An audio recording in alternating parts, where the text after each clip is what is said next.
সকালবেলা থেকে কেমন আমার চোখের উপর অন্ধকার হয়ে আসছে, মনে হচ্ছে সব যেন স্বপ্ন।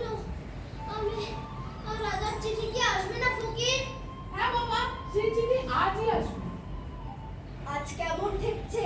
আজ খুব ভালো ঠেকছে কবিরাজ মশাই। আমার আর কোনো অসুখ নেই, আমার আর কোনো বেদনা নেই। ওই হাসিটি তো ভালো ঠেকছে না। ওই যে বলছে খুব ভালো বোধ হচ্ছে, ওই লক্ষণটাই তো খারাপ। আমাদের চক্রধর দত্ত বলেছে। দোহাই কবিরাজ মশাই, চক্রধর দত্তের কথা রাখুন। এখন বলুন ব্যাপারখানে কি? বোধ হচ্ছে আর ধরে রাখা যাবে না। আমি তো বারণ করে গিয়েছি। বোধ হচ্ছে বাইরের হাওয়া লেগেছে। না কবিরাজ মশাই, আমি তো চারিদিক থেকে আঁকড়ে ধরে রেখেছি। ওকে বাইরে যেতে দিই না, দরজা তো প্রায় বন্ধই রাখি। হঠাৎ আজ কেমন একটা হাওয়া দিয়েছে। আমি তো দেখে এলুম তোমাদের সদর দরজার ভিতর দিয়ে হু হু করে হাওয়া ঢুকছে। ওই লক্ষণটা কিন্তু একেবারেই ভালো নয়। ওই দরজাটা বেশ ভালো করে তালা চাবি দিয়ে বন্ধ করে দাও। না হয় 2-3 দিন লোকানাপনা বন্ধই থাক। যদি কেউ এসে পড়ে, খিড়কির দরজা তো আছে। ওই যে জানলাটা দিয়ে সূর্যাস্তের আভাটা আসছে, ওটাও বন্ধ করে দাও। ওদের রোগীকে আরো জাগিয়ে রেখে দেয়। আমার চোখ বুজে আছে, বোধহয় ও ঘুমোচ্ছে। ওর মুখখানি দেখে মনে হয় যেন কবিরাজ মশাই যা আপনার নয়। তাকে ঘরে এনে রাখলুম, তাকে ভালোবাসলুম। এখন বুঝে আর ধরে রাখতে পারবো না। ও কি তোমার ঘরে যে মনোর আসছে? এ কি উৎপাত! আমি আসি ভাই, তুমি যাও। ভালো করে দরজাটা বন্ধ করে দাও। আমি বাড়ি গিয়ে একটা বিষ বড়ি পাঠিয়ে দিচ্ছি। খাইয়ে দেখো, যদি রাখবার হয় তো সেটাই ঢেলে রাখতে পারি। ওহে মাধব দত্ত, তোমাদের যে খুব বড় বড় লোকের সাথে সম্বন্ধ। বলেন কি মোড়ল মশাই, আমাদের নিতান্তই সামান্য লোক। তোমাদের এই ছেলেটি যে রাজার চিঠির জন্য অপেক্ষা করে আছে। ও ছেলে মানুষ, ও পাগল, ওর কথা কি আর ধরতে আছে? না না, এটা এমন আশ্চর্য কি? তোমাদের মতো এমন যোগ্য ঘর রাজা কোথায় পাবে? তাই দেখছো না, এই ঠিক খোলা জানলার সামনে রাজা নতুন ডাকঘর বসিয়েছে। ওরে ছোড়া, তোর নামে যে চিঠি এসেছে। সত্যি? এ কি সত্যি না হয়ে যায়? আমাকে ঠাট্টা করো না ফকির, এ কি সত্যি তার চিঠি? হ্যাঁ বাবা, এ সত্যি রাজার চিঠি। কিন্তু আমি এর মধ্যে কিছু দেখতে পাচ্ছি না কেন? আমি আজকে সব সাদা দেখছি। মোড়ল মশাই রাজা হাতে কি লিখেছেন? রাজা এই চিঠিতে লিখেছেন, তিনি আজ কি কাল আসবেন তোমাদের বাড়িতে।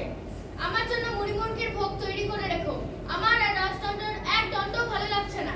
দোহাই মোড়ল মশাই, এসব কথা নিয়ে পরিহাস করবেন না। পরিহাস? কিসের পরিহাস? পরিহাস করবেন এমন সাধ্য চোর?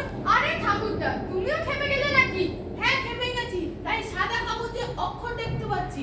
রাজা লিখেছেন তিনি স্বয়ং অমলকে দেখতে আসছেন। তার সঙ্গে সকল যে বড় কবিরাজ, রাজ কবিরাজকে সঙ্গে করে নিয়ে আসছেন। ফকির, ওই যে তার বাজনা বাজছে, তুমি শুনতে পাচ্ছ না? উনি আরেকটু না খেপলে তো শুনতে পাবে না। মোড়ল মশাই, আমি মনে করতুম যে তুমি আমার উপর রাগ করেছো। তুমি আমাকে ভালোবাসো না। না, ছেলেটির ভক্তি শ্রদ্ধা আছে। বুদ্ধি নেই বটেও, কিন্তু মনটা ভালো। এতক্ষণে 4 প্রহর বেজে গেছে বোধহয়। ওই যে বাজছে ঢং ঢং ঢং। খোলোদ্বার, খোলোদ্বার, খোলোদ্বার। মহারাজ আজ রাত্রে আসবেন। কি সর্বনাশ! কত রাতে দুধ, কত রাতে? আজ 2 প্রহর রাত্রে। যখন আমার বন্ধু প্রহরী নগরের সিংহদ্বারে ঘন্টা বাজাবে তখন, হ্যাঁ তখন রাজা তার বালক বন্ধুটিকে দেখবার জন্য তার সকলের চেয়ে বড় কবিরাজ রাজ কবিরাজকে পাঠিয়েছেন। এ কি? চারিদিকে সমস্ত যে বন্ধ দেখছি। খুলে দাও, খুলে দাও। যত দ্বার জানালা আছে সব খুলে দাও। বাবা অমল, এখন কেমন ঠেকছে? আজ খুব ভালো ঠেকছে কবিরাজ মশাই। আমার কোনো অসুখ নেই, আমার কোনো বেদনা নেই। অর্থ আহ, সব খুলে দিয়েছো। সব তারাগুলিকে দেখতে পাচ্ছি।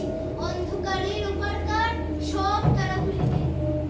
অর্ধরাত্রে যখন রাজা আসবেন, তুমি বিছানা ছেড়ে উঠে তার সঙ্গে যেতে পারবে তো?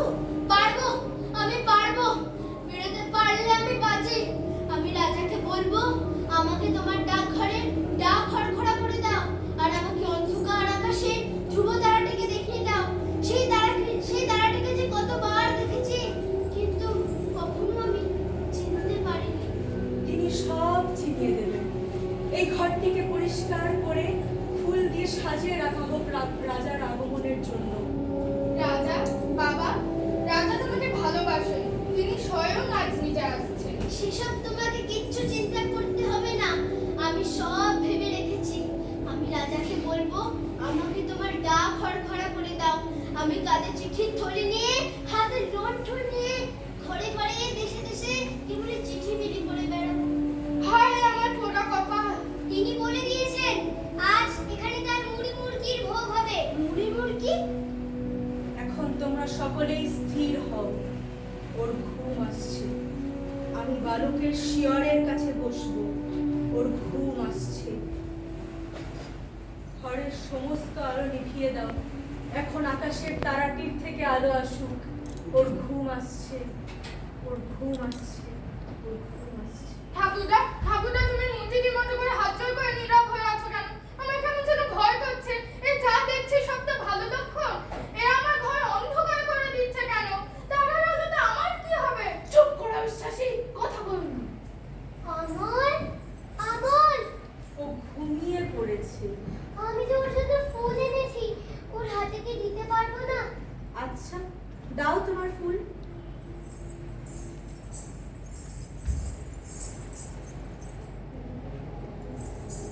ও কখন যাবে? এখনই, যখন রাজা এসে ওকে ডাকবে। তখন তোমরা ওকে একটা কথা কাঁদে কাঁদে বলে দেবে কি বলবো? যে সুধা আমাকে ভুলেনি, সুধা আমার